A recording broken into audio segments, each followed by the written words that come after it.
Sa isang panayam emosyonal na ibinahagi ng lola ni Jonalyn Oliva, 17 anyos, ang kanyang alaala sa apo na nasawi sa aksidente sa motorsiklo sa Balintawak, Pagadian City.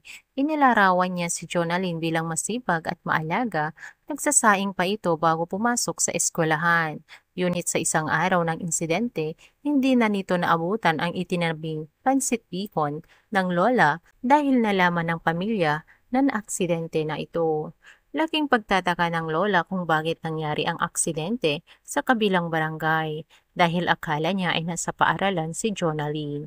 Yun pala, walang pasok sa paaralan dahil sa opening ng buwan ng wika, kaya nagkayaya ang gumala ang mga kaibigan niya. Bagamat hiwalay ang mga magulang ni Jonalyn at parehong OFW, ang kanyang ama nasa Brunei, ang ina naman ay nasa Kuwait. Patuloy silang nakasubaybay sa kanilang mga anak. Uuwi na ang ina ni Jonalyn sa Pilipinas matapos malaman ang sinapit ng anak. Ayon sa ama, tila palaging may trahedya tuwing umuuwi siya dahil nauna nang namatay ang panganay nilang anak at si Jonalyn ang bunsong anak sa pamilya.